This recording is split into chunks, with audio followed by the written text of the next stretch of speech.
My name is Noah Romney, and I will be here today to talk about the drug decriminalization laws in Portugal and how those compare to those in the United States. And I'll also be here today to talk about my trip to Portugal and talk about the experiences that I had and what all I've learned. So first, we're going to talk about why this topic is important. And as you can see here, it's incredibly important topic, as Portugal has the lowest drug-related overdoses in Western Europe, and it's a small fraction in comparison to the amount of drug-related overdoses that are in the United States.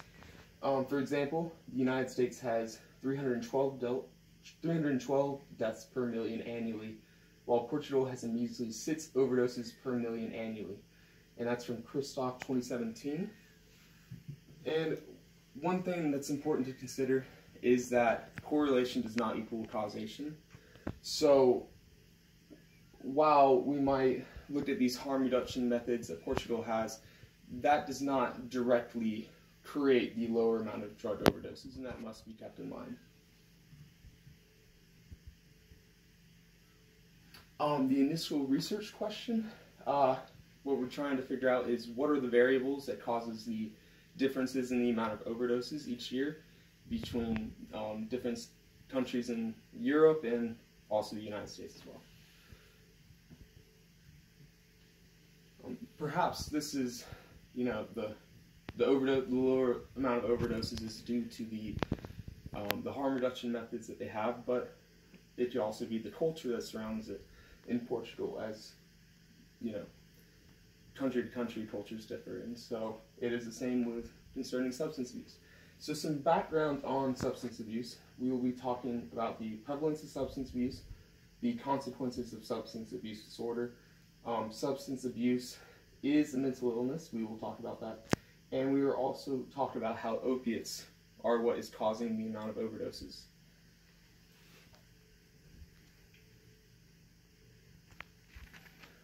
The prevalence of substance abuse. We will talk about 4 drugs right here: cocaine, MDMA, methamphetamine, and heroin. Cocaine has been on the rise recently, but it does look that it is stabling across Western Europe, and this information is from EMCDDA, which will be is an organization that we went and visited, and we will go later in depth. But also MDMA has been on a decline lately, but it has been stabilizing over the recent years. But in some countries, it does appear that MDMA is on the rise, such as in the Netherlands in that area. Methamphetamine is not that popular of a drug in Europe. It's mainly amphetamines, but both methamphetamine and amphetamines are on the decline, but are looking to stabilize in the next couple of years. Heroin is the most popular used opiate drug in Western Europe today. It actually claims around half of all overdoses, which we will go later in depth in a second. So first we will talk about the consequences of substance abuse. For this purpose, we will talk about 3 main consequences, with the first being overdoses, the second is the administration of the drug itself, and the third is contracting disease. Obviously, when you're taking harder drugs such as heroin or cocaine or crack cocaine, you run the risk of overdosing, either because you take too much of the drug or because that drug is laced with a different substance in there that you may not know about, or just the own substances that you take every day, such as daily medication, conflicts with those. The second area is second consequence that we'll talk about is administration of the drug. And that really pertains to, as we see here, injecting, because over time, injecting the same veins repeatedly every single day will cause damage, and that's why addicts will move from not just injecting in their arms, but to their stomach, their legs, their groin, their neck, anywhere they can get a vein, once they can. They have a hard time finding one. And the last consequence is contracting disease, which is a lot of what the harm reduction program was set up around, to fight against HIV and Hep C epidemics, which Portugal had problems with in the late 20th century. So, yeah. We will talk about how substance abuse is a mental illness. Currently in the United States, there is no decriminalization in effect for harder drugs. In certain amount of states, they have decriminalization of cannabis or recreational cannabis or medical cannabis available in different locations. But as for harder drugs concerning cocaine, MDMA, heroin, there is no decriminalization. So any time that you are caught with that, it is a criminal offense. And that's how Portugal really differs from us, in that they don't have criminal offenses for what is determined to be user amounts. And for example, heroin, a user amount is 1 gram. Now, that's a discrepancy of like what determines to be a user and what is a trafficker, because in Portugal, the laws are mainly focused around the traffickers themselves instead of the everyday users.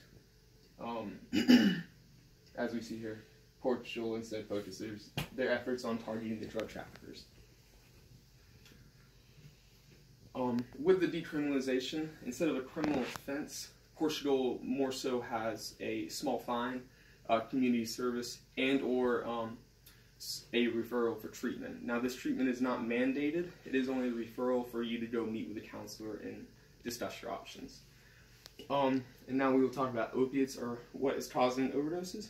As we see here, PSYC from 2012 tells us that half of drug overdoses are being caused by heroin.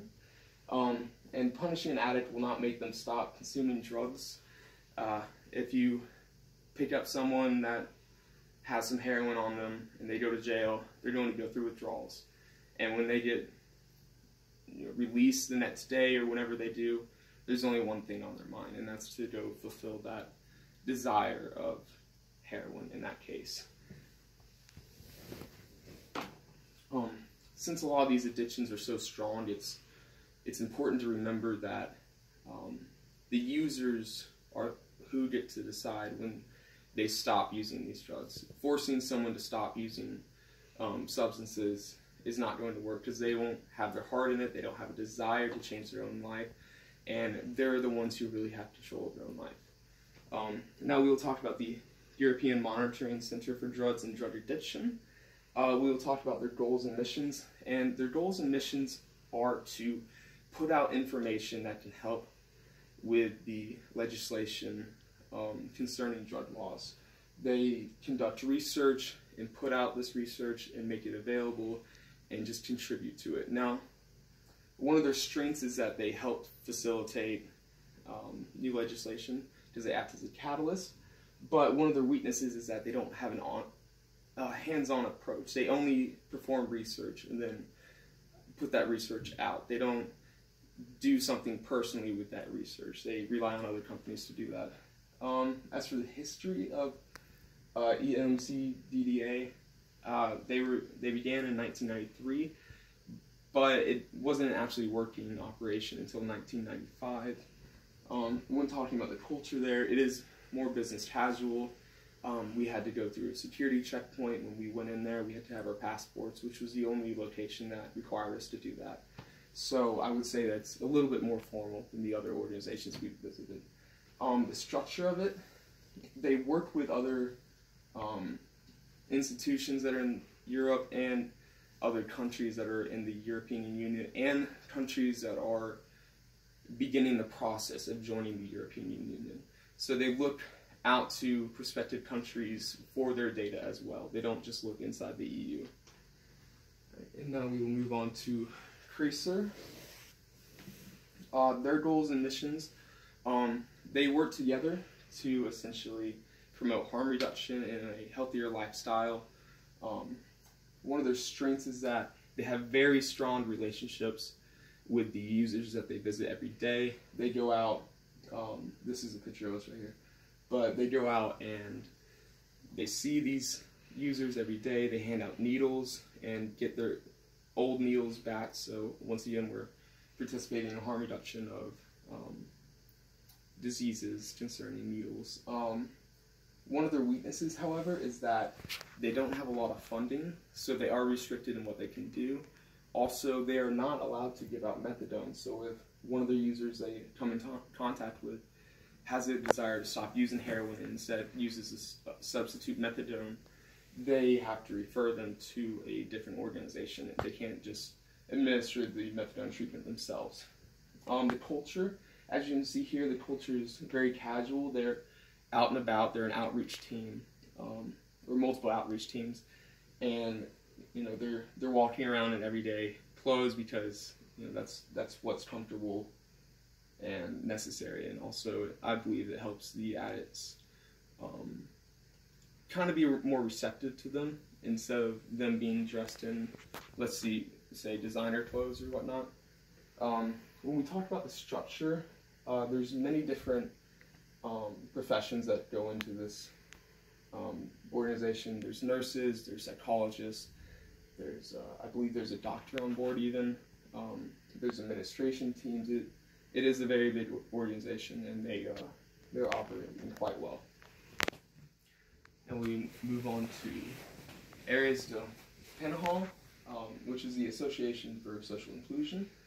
Their goals and missions, as you can assume, are for social inclusion of all citizens of Portugal, or more specifically of Lisbon.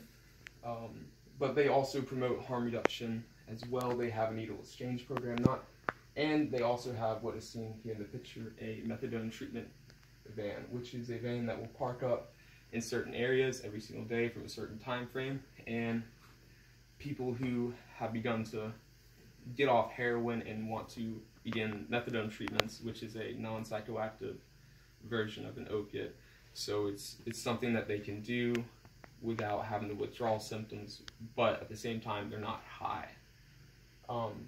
So the users will come to the van, receive the methadone.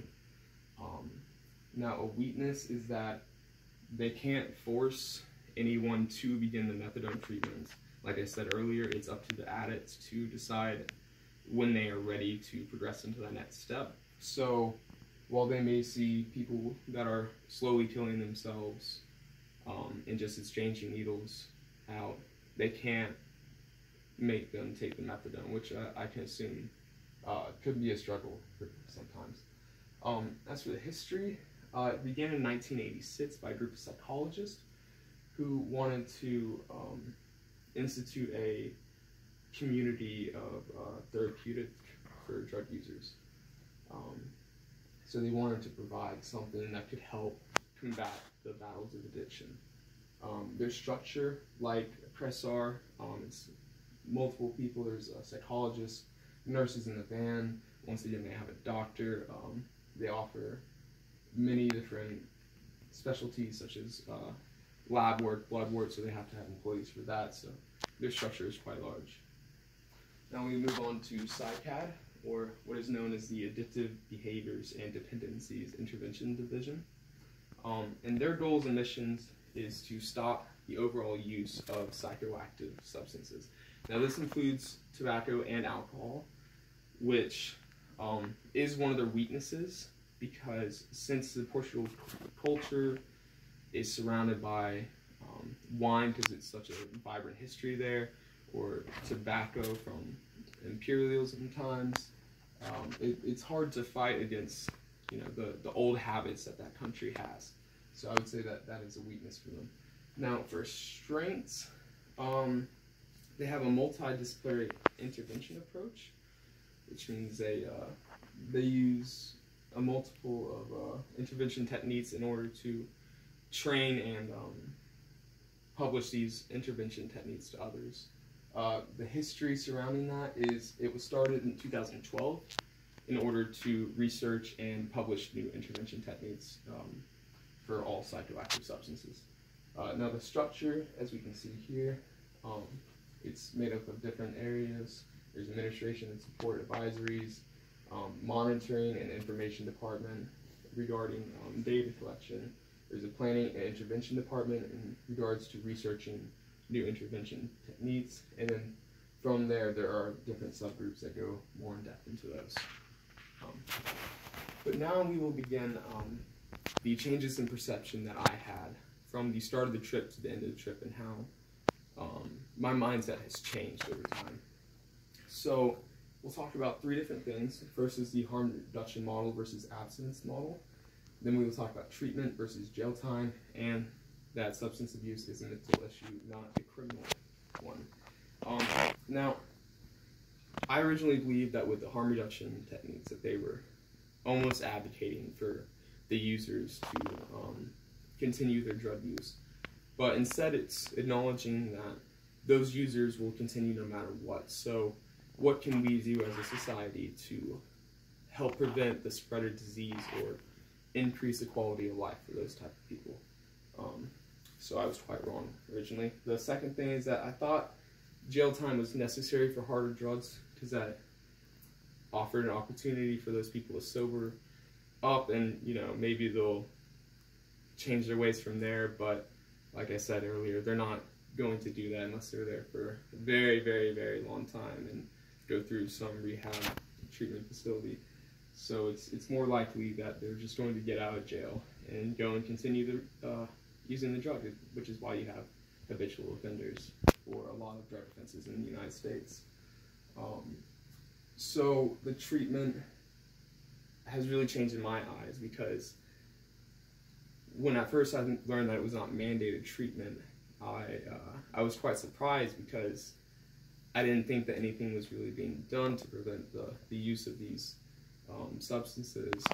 But instead it's encouraging for those users to change on their own, and that change is real, and that's the difference. And then the third changes in perception is that substance abuse is a mental issue, not a criminal one. Because Portugal's programs do not have,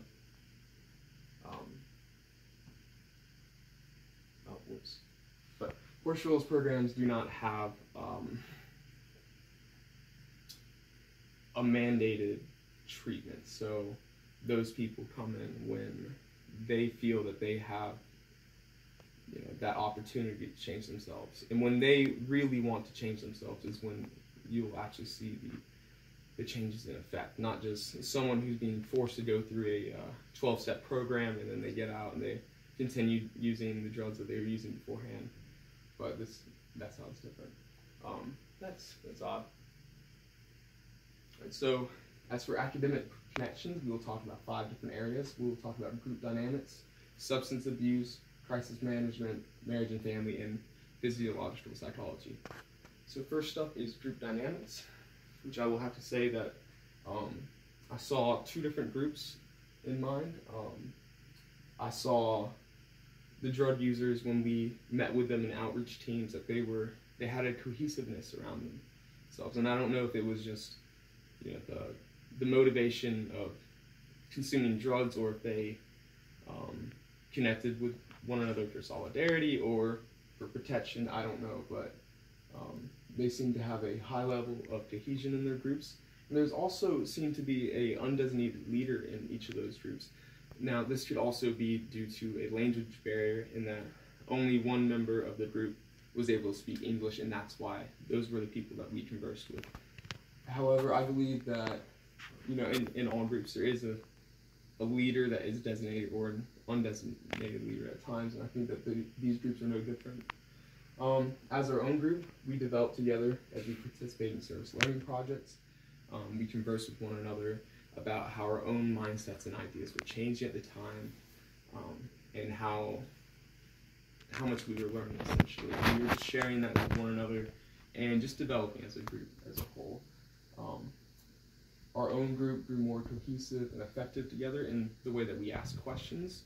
At the beginning of the trip, the questions that we were asking seemed to be pertaining strictly to the homework that we have. But as the trip grew longer, the questions that we started asking was more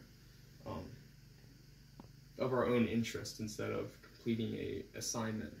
So I thought that was exceptional. So next we will talk about substance abuse.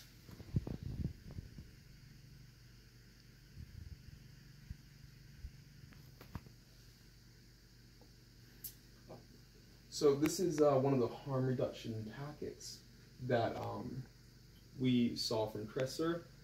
What it contains is 2 needles, a capsule for them to mix their heroin in, fresh filters, because that is also one of the main areas of how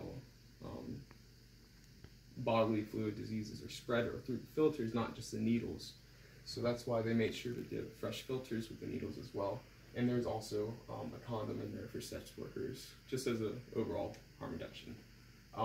But as I said earlier, users have to decide on their own to change themselves. Forcing someone to participate in therapy does not work.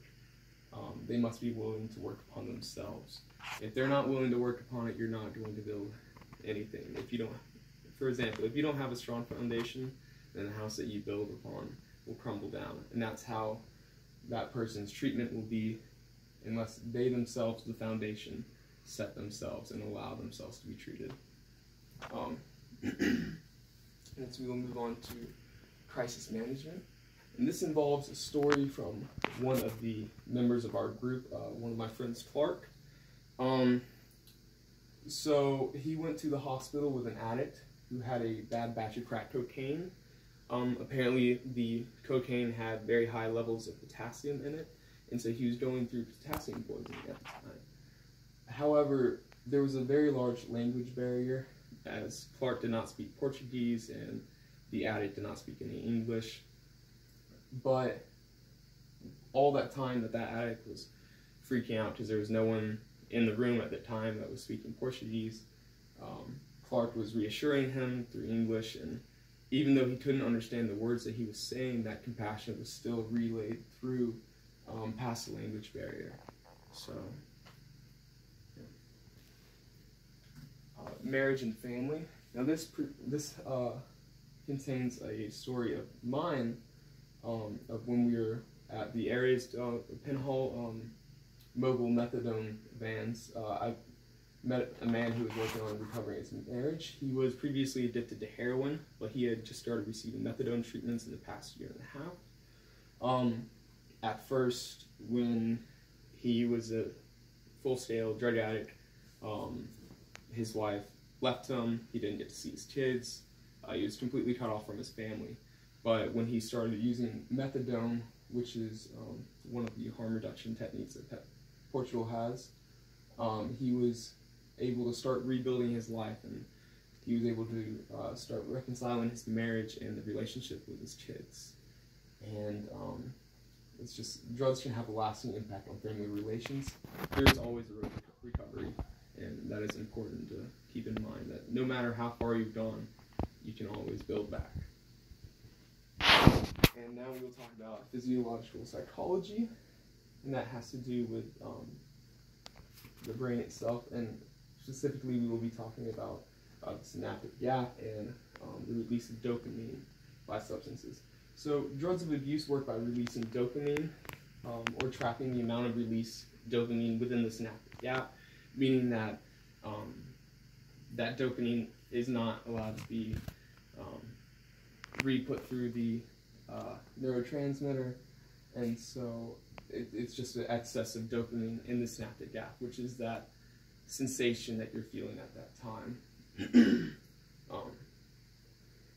Dopamine is involved with reward-motivated behavior, and in the sense of addicts, their reward is that substance. They have to get that substance, and when they put it into their body, that's rewarding to them. And so that's the feeling that they chase. It's that feel-good behavior rewarded. So that feel-good leads to a strong desire to repeat that same consistently, and that can lead to a tolerance buildup, which leads to people having to keep on taking the drug over and over, and increasing the amounts of the drug in order to feel that same effect. Physiological addiction is one of the strongest forms due to the constant desire of having that feel-good effect.